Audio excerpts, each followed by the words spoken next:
if you were to tell me ahead of time, you're going to go through these 3 things, this person's going to leave you, you're going to actually feel this way, who I am today will say, I know for a fact I cannot do that. And it's beautiful the way that who I am right now may not be able to stand or to get through the things that the person 3 versions from me now could do.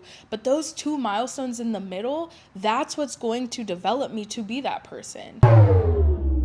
Hey guys, welcome back to another video. We are going to be diving into another concept from The Alchemist. I did already upload a review of the entire book and some of the overarching themes within the book, but I did want to do some sidebars because it was just, it's the gift that keeps on giving. So if you haven't already watched that, feel free to watch that and let's dive right in.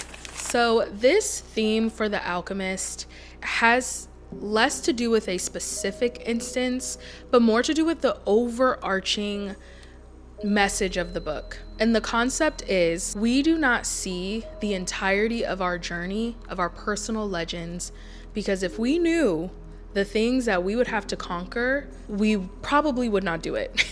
Now, we already spoke about our fears, our limiting beliefs, and how those are things that already can hold us back from going on our personal legend. But just imagine all of the things that we saw the shepherd go through on his journey to on his personal legend to the pyramids in Egypt. We saw him get robbed. We saw him spend days and weeks in the desert.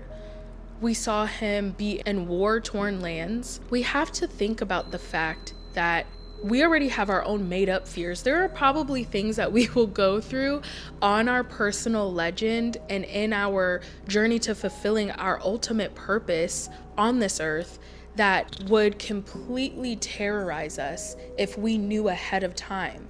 And that's why we do not know all of the things. That's why we don't have this clear vision to be like, of course. And it's amazing because when we talk about knowing what your personal legend is, or how he had his initial dream, we know what we're headed towards, but we don't know what we're going to come across.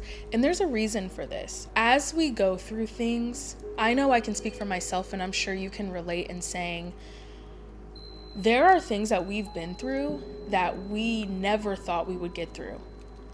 There are things that we have accomplished and overcome that we never knew we would, and not until we were in that moment did we even develop the skills or the nervous system to overcome that thing. If someone tells me all of the things that on my journey, which I may not know that I can get through because I'm thinking of who I am today, and so as the journey unfolds, if you were to tell me ahead of time, you're going to go through these 3 things, this person's going to leave you, you're going to actually feel this way, and this is going to happen to you, who I am today will say, I know for a fact I cannot do that, right? And it's beautiful the way that I don't know why in my head Pokemon Go, like the game, came to me, the way that you collect Pokemon as you go, but really more of like in the sense of a game. It's amazing the way that, like, yes, who I am right now may not be able to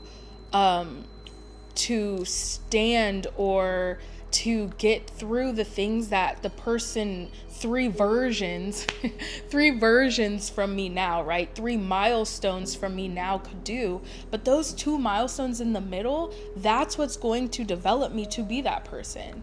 And so I think of the journey that I know I'm on now. I think of the journey that the shepherd was on, where there were periods of time where he's working at a glass shop, at the crystal shop, and he spent at least 1.5 years there, and at that point you may feel like you're never getting to where you're going. You may feel like, wow, I'm doing this, and he seemed to be enjoying it. But even in times where we're walking, like him walking through the desert, where it's like, oh my gosh, like, again, he's finding ways to enjoy it, which has to do with perspective. But those periods of time, like when he was spending those 3 days, at the end of those 3 days is you're either going to turn yourself into wind or you're going to die. And who he was at the beginning of those 3 days, he said, I'm not someone who can turn myself into wind. I've never done that. There's no reason for me to believe that I can.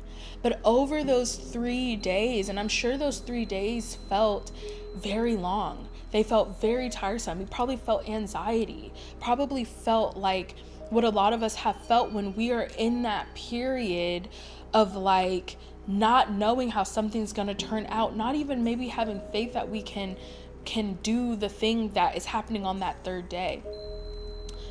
But over those 3 days, he spends time talking to the desert. He spends time being silent. He spends time with himself and all of the things that he's learned. And so in that process, aside from all the other things he's feeling, he's still being developed. All of the things that he went through prior to this, whether he knew it or not, was making him exactly the person who can turn himself into wind. And what he did in those 3 days of waiting. And I think the best way for us to prove to ourselves that same principle applies to each of us is to look back at some of the things that we've been through. And when I think of some of the things even recently that I was so anxious about, that I was so worried about, and then it happened. And now those are things that my body doesn't react the same as the first time that I did that. My mind doesn't react, my nervous system doesn't react the same as the first time I did that. And not only that, I now have evidence that I can do these things, which helps and aids in my nervous system reacting differently. I remember one time I was at an internship and I worked so hard at this internship. I did not like the company that I was at, and me and my manager, like, he was just such a tough manager to work for. And I knew that the only reason I wanted to come back to that internship was because I was making a whole lot of money. And even though I was working so hard, I was working overtime as a student in school still, I was not asked to come back to that internship. And that, I remember crying to my parents. I was so disappointed because I had a plan. I was going to come back, but I was going to go to a different location with the company. I was going to make this money. And that felt like a setback to me. But because they let me go, I found an internship where I came to Texas for the first time and fell in love with the city, Dallas. And now that's where I live. And I never would have been like, Dallas is a place I don't even think I had been to Dallas before I had came there for my internship for that summer. And so the point is, there are things that we saw along his journey. There are things that feel like setbacks to us. But when I look back at that internship, I see how that summer I had the time of my life. I see how it drastically shaped who I am and who I was going to become. Even if it was 6 years later that I decided to move to Dallas, it was a seed that was planted because this is where I'm meant to be. So I just wanted to share that insight that I really resonated with and took away from The Alchemist, and wanted to share with you all how that has been sitting with me and how that is something that I have been reflecting on. Please let me know how you felt about The Alchemist. Let me know some of the themes that jumped out to you, and I'll see you guys next time.